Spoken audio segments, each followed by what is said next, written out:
I want to talk about the relation between the boy and the robot in these robot anime in Japan in the 1980s and 1990s. The basic premise of them, the technology so to speak, is that a boy enters a robot and controls the robot from the inside. So when the boy wields his sword in the cockpit, the big robot outside also wields his sword. So it's a little bit like an exoskeleton, an externalization of the boy's own limbs, if you will. But what I noticed was that all these anime from some different companies, but most of them from Sunrise Studios, they follow 3 basic rules. And the first rule is that the boy and the robot meet by chance. 私はグランゾート。え？私の名はエクスカイザー。はあ、決めた。お前の名前は龍神丸だ。And the robot comes at a certain point in the boy's life, the point when he's just about to leave childhood behind and start his journey into manhood. That's when the robot is needed, as we shall see. And by the way, in more than one anime, the relation between the boy and the robot is a secret. And this is almost textbook grooming, but it can also be seen as the necessary precautions in a society that would not recognize the relation. The second rule is that the boy has the power over the robot. And this is sometimes explicitly put, that the robot says that I listen to your command, or I am here to help you, and so on. Wataru! これから私はお前と共に戦う。 The robot is of course the one that is more powerful physically, so therefore it's interesting that no, it is not the robot who has the power, it is the boy, probably because the boy viewers liked seeing a young boy like themselves controlling this powerful piece of machinery. Actually, already Kaneda Shotaro, the 10-year-old protagonist in Tetsujin Nijūhachi-gō, or Gigantor, controlled his giant robot with a radio controller. Kaneda Shotaro, who is the original Shota, it is from him that the word Shotakon is derived, as we have investigated on this channel before. The third rule is that the boy and the robot must part. And it is the robot who decides that they must part, because even if the boy had the power in the relationship and he made the decisions and ordered the robot around, this is sort of the robot's trump card, that at the end of the relation they must part. Why? Because the robot was there for a reason. He was there to guide the boy through a tricky passage. In the anime, of course, but also in life. The passage is from boy to man. That's why the robot was there. That's why he was needed. And once his job is done, he must leave. さよなら、グランゾート。さらばだ、大地。お前と共に戦った日々を私は忘れない。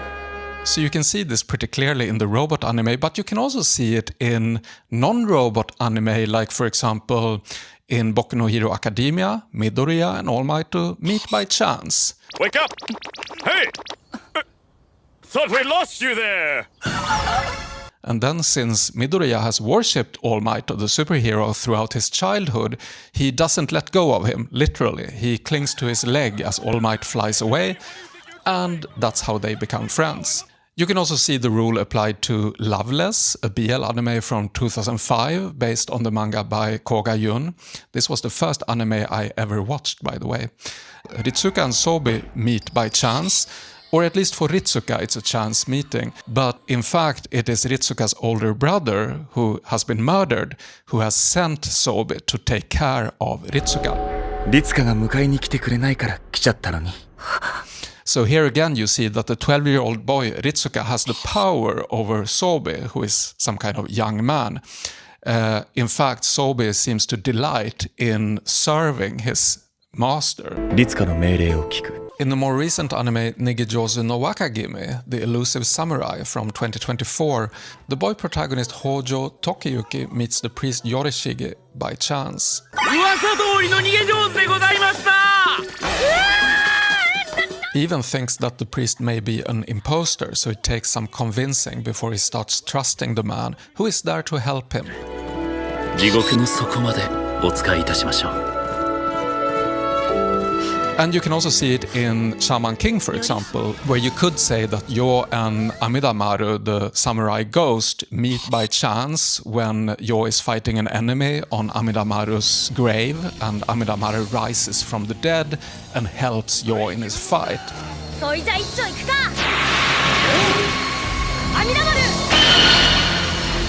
The concept in Shaman King is very similar to that of the robot anime in that Yō, Ren, and other boys will have a samurai ghost by their side and who will come to them. They can summon them, and then they will make the boys stronger in the fights. And note that both Amidamaru and Wataru's robot Ryujin Maru have names that end with Maru, which is a diminutive suffix that in medieval times used to denote boyishness, but which was also used for groups that somehow inhabited a so-called liminal space, like a gap between the magical and the real world. So maybe Maru denotes some kind of boyishness in this robot and in this samurai ghost. Superheroes and these samurai ghosts, they are not robots, but they have the same role as the robot in the sense that they are omnipotent, and some would even say that they are surrogate fathers because they are some kind of men, they are not boys. But that doesn't quite cut it, because the viewers of these anime had fathers themselves, and the characters had fathers, even if, as in Gon's case in Hunter x Hunter, he's looking for his father. No, these robots and superheroes and ghosts do not represent fathers. They represent men, but not any kind of man. Because the fathers that existed in the anime and in the real life, the father of the boy viewers, they were ordinary men, just like the boy viewer himself was an ordinary boy. But what these characters do is that they represent ideal men, men who are much stronger than an ordinary man is. And this concept is so attractive to us that you can see it, and you can see these rules being followed in other cultural expressions too. Like, for example, Disney's animated classic The Jungle Book from 1967. It follows the robot anime rules to the letter. First of all, Mowgli and Baloo meet by chance. Well, now, what have we here?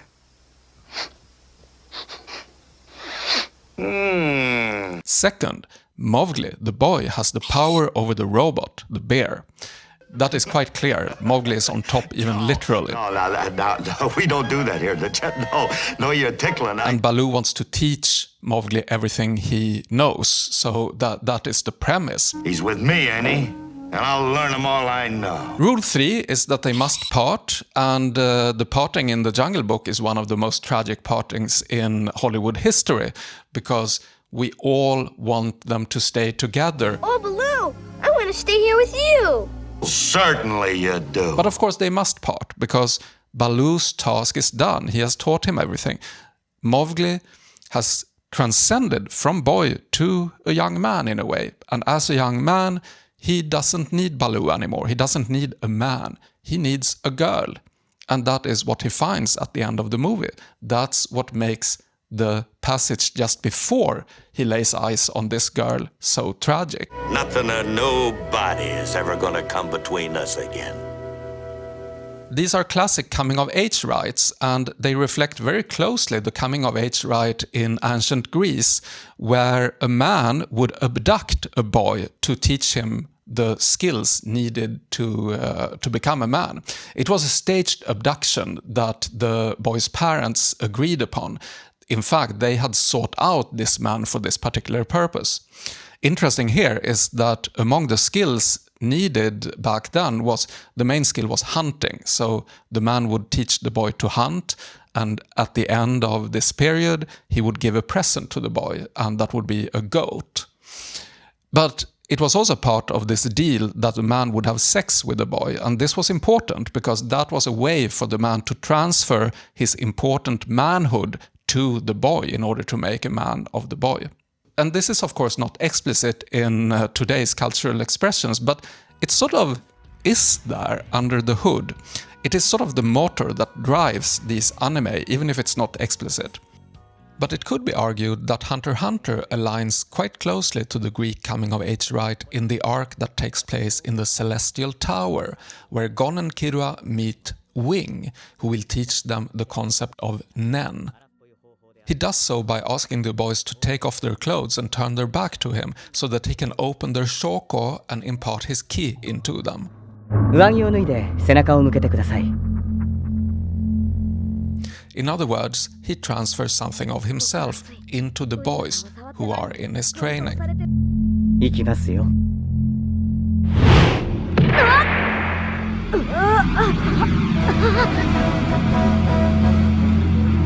今、全身の証拠は開かれました。 And this is just what All Might does with Midoriya. He convinces the boy that if he really wants to become strong, he needs to swallow something from All Might so that All Might's DNA can enter his body. This gift, you earned it with your own valiant efforts. And so Midoriya swallows a strand of hair from All Might. Eat this! To inherit my power, you've got to swallow some of my DNA. That's how it works. In ancient Greece, the boy and the man would be together for 3 months, which is very close to the 4 months that Gon and Killua spent with Wing in the Celestial Tower, or the 2 months that Daichi spent with Granzōto on the moon. この2ヶ月の出来事は一生忘れません。 And then the man would leave the boy because his job was done, just like in the anime. くれぐれも自分の体を気遣うように。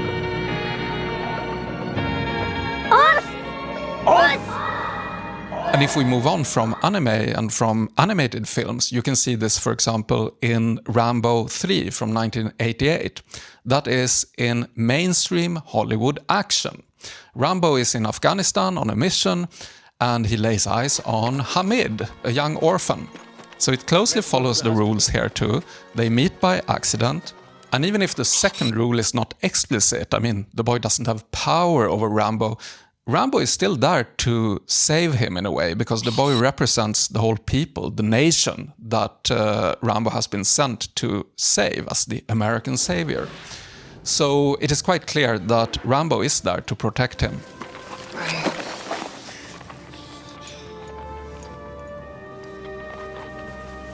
And at the end of the movie, the boy and the man must part.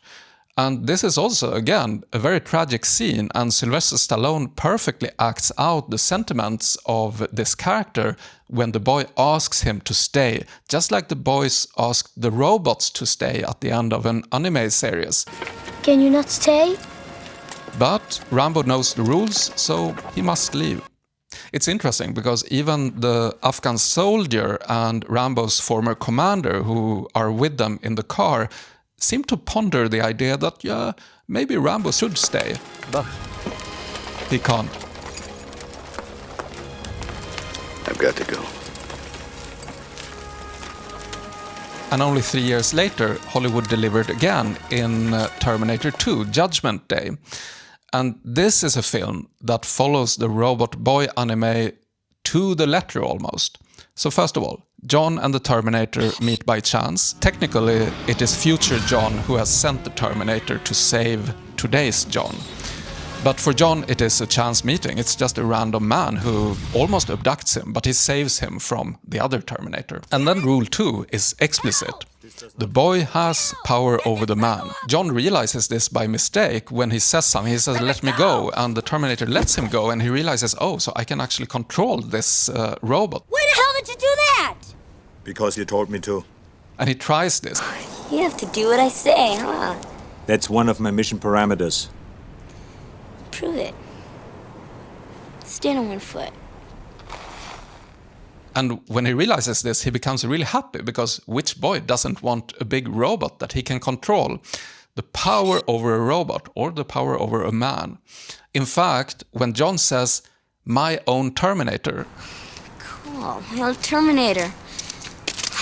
it is exactly the same wording as when Wataru says, "my own Ryujin Maru." これが僕の龍神丸。 So John literally gives the Terminator the order to help him find his mom, because that was not originally part of the Terminator's plan. That was not prioritized, but John orders him to do it, so they do it. I'm gonna go get my mom. And I order you to help me. Just look at how proud the Terminator is to be ordered by John.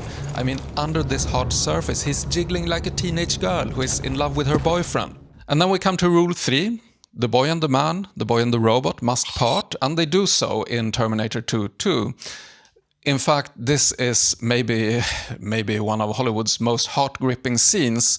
And it's interesting that, just like in the robot anime, the boy, John, asks the Terminator to stay. But the Terminator, the robot, says that no, it has to be this way. Just like Rambo said, I have to leave, it has to be this way. No, it'll be okay. Stay with us. It'll be okay. I have to go away. No, don't do it. Please, don't go.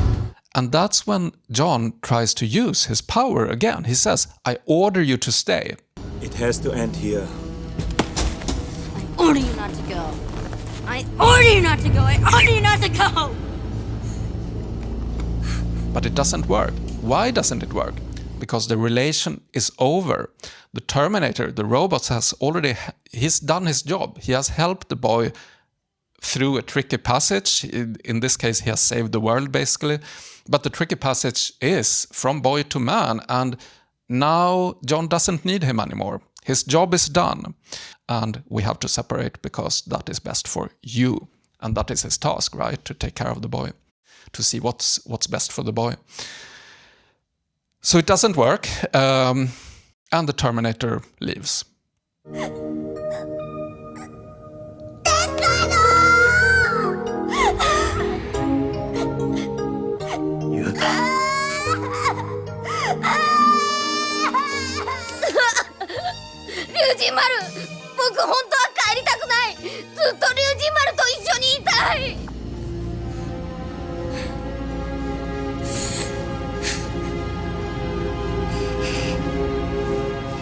And we are all heartbroken. Because the question is, why is this imagery so prevalent, not only in anime in the 1980s, but also in Hollywood cinema? These are like the core mainstream expressions in our society. Well, I think that they are so prevalent because people like them. People need them. But the thing is that this kind of relation is not permissible anymore. In fact, it was permissible before the Second World War, as Jeffrey P. Dennis has shown in his book We Boys Together. So before World War II, there were lots of relations both between men and also between men and boys, because these were not read as homosexuality or anything else. What I'm trying to tell you is that I'm with you if you want to take me.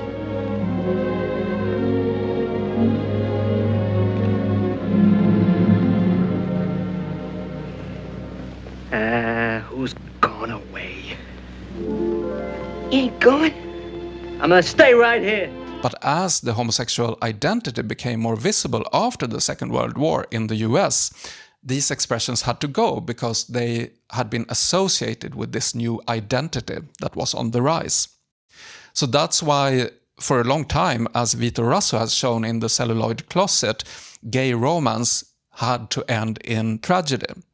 And that is also what has happened since then with boy-man romances. They must end with the two of them parting. Before the Second World War, they would walk hand in hand into the sunset, basically, at the end of the movie. You darn fool, kid! Where do you think you're going? With you. Then come on!